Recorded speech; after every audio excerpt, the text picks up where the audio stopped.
everybody. Welcome back to another episode of Big Questions, Small Steps. I am so glad that you're here. My name is Amanda, and we have been basically walking through my journey from leaving Christianity to figuring out where I felt called or where was the best fit for me.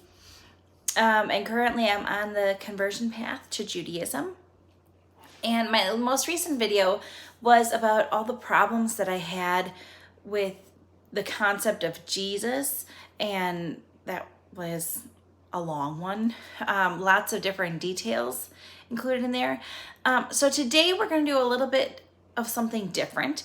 We're going to focus on the concept of a Messiah, because many in Christianity believe that Jesus is the Messiah. And I was surprised in my studying to learn and discover that the Christian version or idea of Messiah is different than the Jewish version of a Messiah. They have different expectations and they have different plans or different end goals. So we're going to just talk about that a little bit today, because that's something I wasn't expecting at all.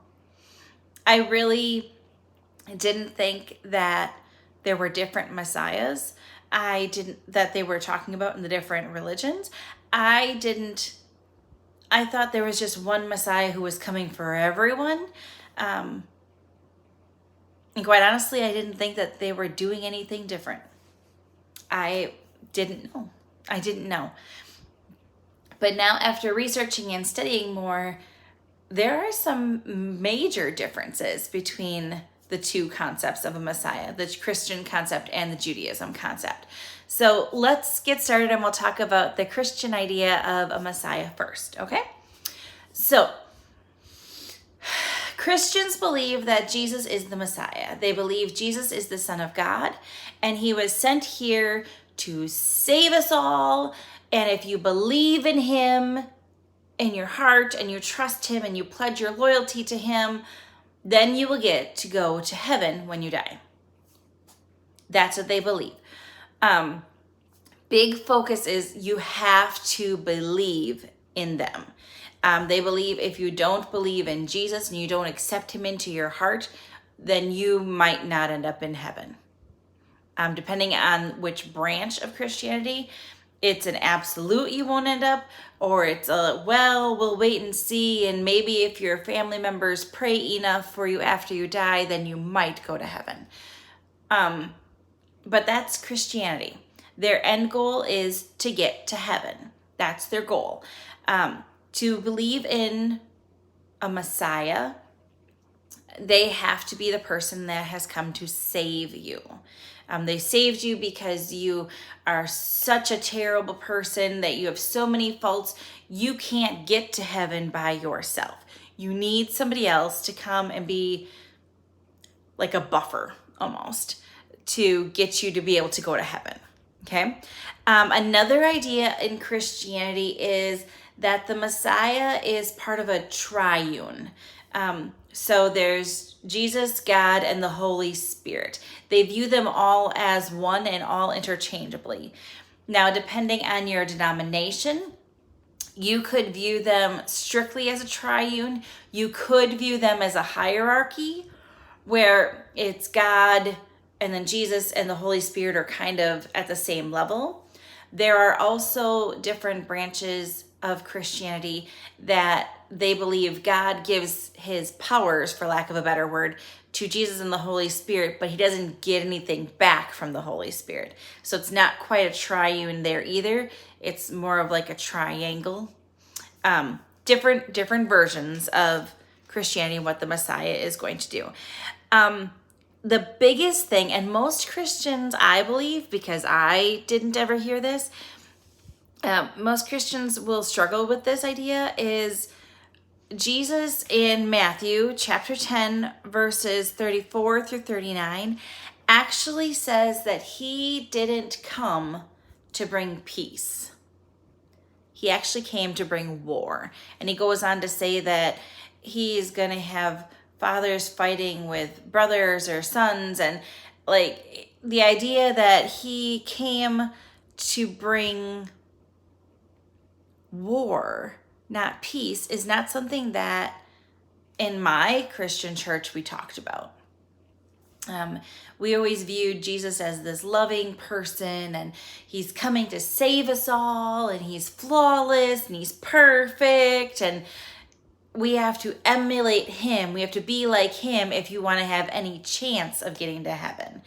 And if you're not Jesus-like enough, you're not going to get there. So that was the Christian version of it. When I learned about the Jewish version of a Messiah, it took me back, because it was very different. It was very plausible. It was very plausible. The Christian version of a Messiah, he is perfect. He is man-made God, and nobody's perfect. We all have faults. So that's tough. God is the only one who is flawless. So the idea that God was made into a man and this man is still perfect, it was a struggle for me. But that was the Christian version of the Messiah. Now, in Judaism, when they talk about a Messiah, they're not talking about a demigod or someone who is God-like. They're talking about a normal man. They do believe that the Messiah is going to be a man. They do believe that the Messiah will be a political figure of sorts, but they believe he's just going to be a man. Nothing super special. He may be married, he may have kids, he's going to have flaws, but he's a man. And the purpose of the Messiah in Judaism is for God to work through them. God's going to take a normal everyday person and show his power, his might, his love through them. And that was much more appealing to me. The idea that God cares about all of his people, and God is going to use just a normal person to be the Messiah, bringing about the next coming. Now, the big difference in Christianity and Judaism, and I'll tell you more about the Messiah qualities, but so in Christianity, your goal is to get to heaven. In Judaism, that's not the goal. Your goal is not to get to heaven. Your goal is actually to make this world better, make this world more prepared for the Messiah to come. That's a big shift. Christians talk about, oh, we're going to be the hands and feet of Christ, and we're going to do all these great things. But really their end goal is to get to heaven. And Jewish people aren't focused on getting to heaven. The Jewish people are focused on making this world better. That seemed so much more plausible and rational and reasonable to me. It just made sense to me. Okay, so let's talk a little bit about, there's certain qualities or certain ways of knowing, says the Torah, that the Messiah has come. Okay, and these qualities weren't fulfilled with Jesus, and that's one of the main reasons that Jews don't see Jesus as the Messiah. The Messiah will come and he will do these specific things that were written in Torah. And it has to be these specific things. It's not, well, he'll do it the next time, or, oh, well, he kind of did this. No, if it's written in Torah, then the Jewish people believe that that is exactly what is going to happen.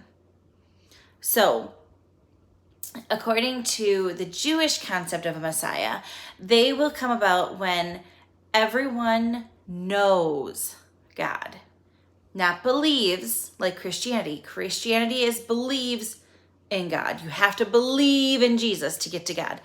In Judaism, no. Everyone will know God at the root. There will not be questions. There will be a solid knowing, no debating. The second one is they're going to build a third temple. There is not a third temple right now. There was a second temple many years ago, and it was destroyed because they weren't listening. So they destroyed the temple, and there's not going to be another temple built until the Messiah comes. So again, we don't all know God. We don't all see a temple. And the third thing that's going to happen, they say, is there will be world peace. Unfortunately, there is not world peace right now. There's not world peace. There are countries that are fighting. There's constant bickering. If you have siblings in your household, my guess is at some point in the last week, day, hour, there has been an argument. There's not been world peace. But when the Messiah comes, according to the Jewish people, there will be world peace. And won't that just be amazing? Won't that be a situation where you just kind of sit back and go, whoa, something big is happening? And then the last one is that all the Jewish people will return to their homeland, Israel. And again, it's not like a message is sent out like, hey, Jew, we're going to this place on this time. Don't forget to buy your ticket. No, it's just something spontaneously that will happen. So according to that criteria and knowing what the Jewish people know, Jesus didn't fit it. We don't have a Messiah right now either. The criteria has not been met. The Jewish people are very knowledgeable and very, very based on Torah. And if Torah says something, then they follow that. And they don't try to deviate or change the meaning of different things. It's not, oh, there's going to be a third temple and it's built in your heart. No. The Jewish people say if the Torah says there's going to be a third temple, there's going to be a physical third temple. And as a matter of fact, in the Torah, it also gives dimensions. So that just doesn't mesh. So when I discovered that there were two different ideas of a Messiah, blew my mind. It did. It was something I didn't know. And then to learn that even the difference of what the Messiah was supposed to do, I was taken aback. I personally really love the idea of a Messiah being a normal man. That God is going to work through him because God can do amazing things that we can't even imagine. I love the idea of working not towards getting to heaven, but working to make the world around me better. Making and working with people to help understandings grow. The Jewish version of a Messiah just more aligns with what I believe. But you be the judge. You've got to do what's right for you. I'm just sharing the information that I found when I learned that the concept of a Messiah is different in Christianity and Judaism. The end goal is different in Christianity and Judaism. There's so much more to learn, much more to study, and I can't wait to share with you more in the next video. Until then, take care.